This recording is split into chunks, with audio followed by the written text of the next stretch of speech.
나는 전능하신 아버지 하나님 천지의 창조주를 믿습니다. 나는 그의 유일하신 아들 우리 주 예수 그리스도를 믿습니다. 그는 성령으로 잉태되어 동정녀 마리아에게서 나시고 본디오 빌라도에게 고난을 받아 십자가에 못 박혀 죽으시고 장사된 지 사흘 만에 죽은 자 가운데서 다시 살아나셨으며 하늘에 오르시어 전능하신 아버지 하나님 우편에 앉아 계시다가 거기로부터 살아있는 자와 죽은 자를 심판하러 오십니다. 나는 성령을 믿으며 거룩한 공교회와 성도의 교제와 죄를 용서받는 것과 몸의 부활과 영생을 믿습니다.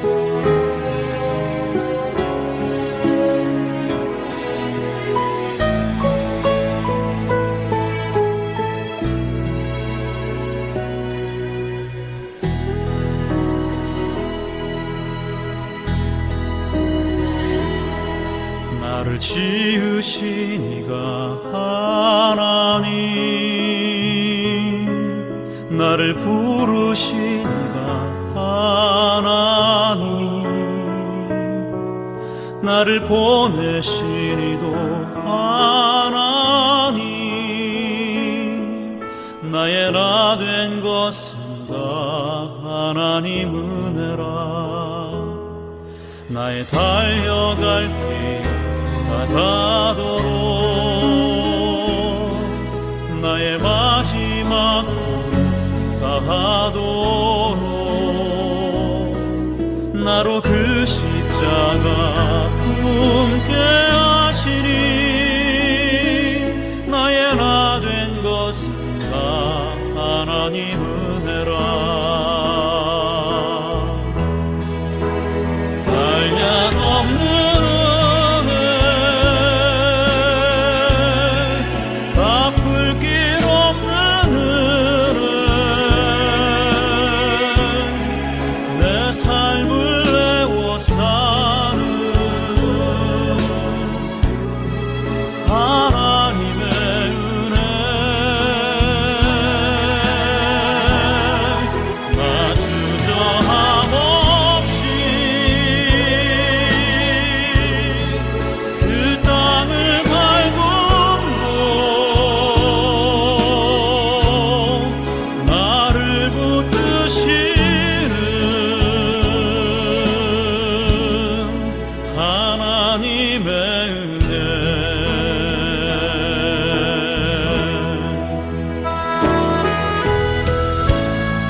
나를 지으신 이가 하나님,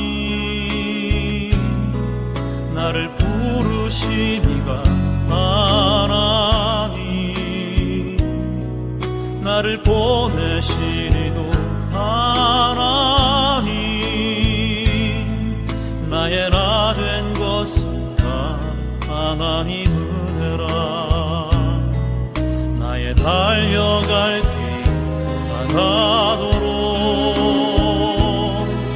나의 마지막 걸음 다하도록 나로 그 십자가 품게 하시니 나의 나 된 것은 다 하나님 은혜라. 한량없는 갚을 길 없는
제72편 솔로몬의 시. 하나님이여, 주의 판단력을 왕에게 주시고 주의 공의를 왕의 아들에게 주소서. 그가 주의 백성을 공의로 재판하며 주의 가난한 자를 정의로 재판하리니 의로 말미암아 산들이 백성에게 평강을 주며 작은 산들도 그리하리로다. 그가 가난한 백성의 억울함을 풀어주며 궁핍한 자의 자손을 구원하며 압박하는 자를 꺾으리로다. 그들이 해가 있을 동안에도 주를 두려워하며 달이 있을 동안에도 대대로 그리하리로다. 그는 벤 풀 위에 내리는 비같이 땅을 적시는 소낙비같이 내리리니 그의 날에 의인이 흥왕하여 평강의 풍성함이 달이 다할 때까지 이르리로다. 그가 바다에서부터 바다까지와 강에서부터 땅끝까지 다스리리니 광야에 사는 자는 그 앞에 굽히며 그의 원수들은 티끌을 핥을 것이며 다시스와 섬의 왕들이 조공을 바치며 스바와 시바 왕들이 예물을 드리리로다.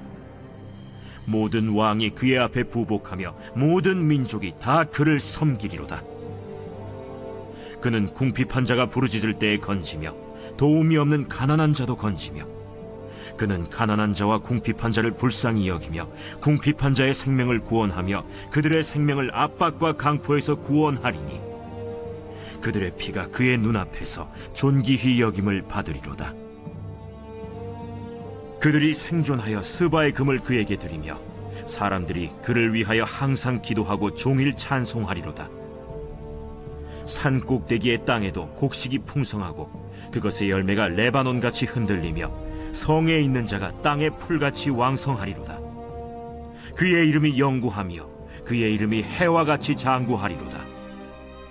사람들이 그로 말미암아 복을 받으리니 모든 민족이 다 그를 복되다 하리로다. 홀로 기이한 일들을 행하시는 여호와 하나님, 곧 이스라엘의 하나님을 찬송하며 그 영화로운 이름을 영원히 찬송할지어다. 온 땅에 그의 영광이 충만할지어다. 아멘, 아멘. 이새의 아들 다윗의 기도가 끝나니라. 69편은 찬양의 기조로 종결이 됩니다. 그렇지만 머리털보다도 많은 대적들로 인해 심하게 탄식하는 성도의 부정적인 모습을 드러내고 있습니다. 70편도 왕의 고뇌를 다루고 있는 시입니다. 시인은 69편과 마찬가지로 자신을 가난하고 궁핍한 자로 여기고 하나님의 구원을 호소합니다. 이어서 71편은 늙어서 쇠약하여 가난한 자가 된 시인이 하나님께 자신을 버리지 말아달라고 간구합니다. 71편 9절입니다. 늙을 때에 나를 버리지 마시며 내 힘이 쇠약할 때에 나를 떠나지 마소서. 이사야는 하나님이 천대하시는 분이 아니심을 다음과 같이 표현합니다. 이사야 46장 4절입니다. 너희가 노년에 이르기까지 내가 그리하겠고 백발이 되기까지 내가 너희를 품을 것이라. 이사야 46장 4절 말씀입니다. 때문에 71편 9절의 간구는 시인이 하나님을 제대로 신뢰하지 못하고 흔들리고 있다는 것을 말해줍니다. 이런 상황에서 본다면 오늘 본문 72편은 69편에서 71편의 탄식에 대해 하나님의 응답을 들려주게 됩니다. 72편입니다. 솔로몬의 기도로 다윗 언약으로 세워진 다윗 왕권이 다윗에게서 솔로몬에게로 이양되고 있음을 시사하고 있습니다. 72편의 구절을 보면 다음과 같습니다. 72편 1절에서 2절은 왕을 위한 기원입니다. 하나님의 공의와 정의를 보합니다. 3절입니다. 왕의 통치로 인한 땅의 축복입니다. 산들이 평강을 주게 됩니다. 4절에서 5절입니다. 가난한 자를 위한 왕의 행동입니다. 그들을 구원하고 압박한 자를 꺾게 됩니다. 6절에서 7절입니다. 왕의 통치로 인해서 의인이 흥왕하고 평강이 풍성해집니다. 8절에서 11절입니다.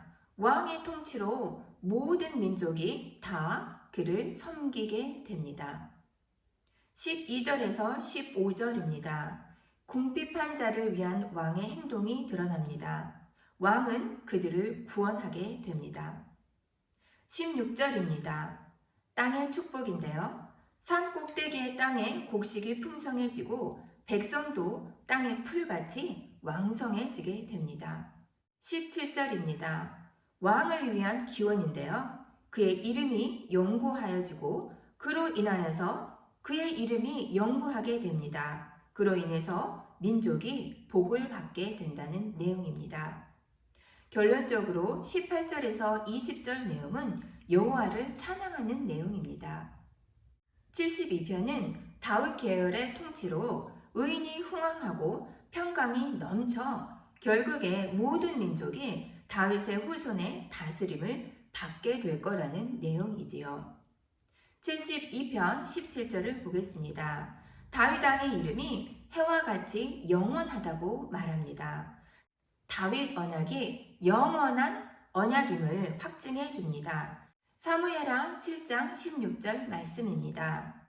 시편 69편에서 71편에서 언급된 탄식과 관련해 72편은 하나님이 다윗 언약을 맺음으로써 다윗 계열의 왕을 통해서 온 세상을 다스리게 하시고 축복하실 것이기 때문에 그 약속을 의지하고 고난 가운데서도 낙심하지 말 것을 촉구합니다. 시편 72편을 통하여서 지금 고난받고 어려움에 처한 우리의 성도 여러분은 주님의 약속의 말씀을 믿고 의지하며 힘을 내실 수 있습니다. 낙심하지 마십시오. 시편 72편 1절에서 2절은 다윗 계열의 왕에게 공의와 정의를 베풀어 달라고 간구합니다. 다윗 언약을 통해서 왕위에 오른 왕들이 공의와 정의로 온 세상을 다스려서 결과적으로 가난한 자로 대변되는 의인이 구원을 얻고 흥왕하기를 기원하는 것이지요. 69편에서 71편에서 탄식하는 가난한 자들에게 확실히 시편 72편은 큰 위로가 될 것입니다. 그들도 공정한 대우를 받고 흥왕하게 될 수 있다는 소망을 품을 수 있기 때문이지요. 끝으로 72편 16절에서 17절은 솔로몬 왕에게 땅의 축복과 자손의 왕성함, 얼굴의 복, 이름이 장구함이라는 축복이 임하게 될 것을 말해 줍니다. 이 축복들은 아브라함의 언약의 축복과 매우 흡사합니다. 아브라함 언약도 하나님의 축복으로 이름과 땅과 자손을 얻고 열국을 위한 복의 근원이 될 것을 약속하였기 때문입니다. 이런 의미에서 보면 72편은 다윗 언약의 축복은 아브라함 언약의 축복을 성취하는 것으로 제시됩니다. 결국 72편은 탄식 상황에서 하나님의 응답으로서 다윗 언약으로 대변되는 하나님의 축복의 약속들을 신뢰하도록 촉구하는 의미를 지닙니다. 다윗 언약을 맺으신 하나님은 반드시 다윗 계열의 왕을 통해 온 세상을 통치하고 성도들을 축복하실 것이기 때문입니다. 따라서 성도들은 낙심할 필요가 없다는 뜻이지요. 하지만 72편에 제시된 다윗 언약의 근거한 축복은 유다가 언제 멸망했습니까? 주전 586년에 바벨론에 의해 멸망하고 포로로 잡혀가게 되지 않았습니까? 현실과 동떨어진 약속으로 전락하게 되었습니다. 이런 문제 앞에서 탄식하며 고민하는 내용이 뒤에 나오는 3권입니다. 그렇다고 72편이 언급하는 다윗 언약이 헛되다는 의미는 아니지요. 72편이 말하는 다윗 언약의 축복은 종말이 다윗의 자손으로 오실 메시아를 통해서 성취될 것입니다. 이런 의미에서 72편은 종말의 메시아의 모습을 예표하는 메시아 시로 재해석될 수 있습니다. 그러므로 시편 72편은 하나님의 대리 통치자이신 메시아가 출현하면 공의와 정의로 세상을 바로잡을 것이므로 성도들은 메시아의 도래를 대망하며 고난을 이기도록 교훈하는 의미를 지니고 있습니다. 이 땅에 예수 그리스도는 오셨습니다. 그분은 오셔서 율법을 재해석하여 주셨습니다. 십계명을 통하여서 하나님 사랑, 이웃 사랑을 실천하도록 그의 가르침을 궁금해하고 그의 가르침을 원하는 사람들에게 알려주었습니다.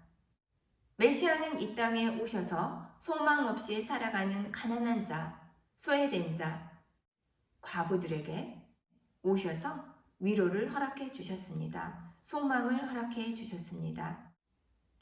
시편 72편이 마음이 가난한 자에게 오셔서 소망을 준 것처럼 어지럽고 힘든 시기를 살아가는 지금 이 시대를 살아가는 우리에게도 소망이 될 줄로 믿습니다. 함께 기도합니다.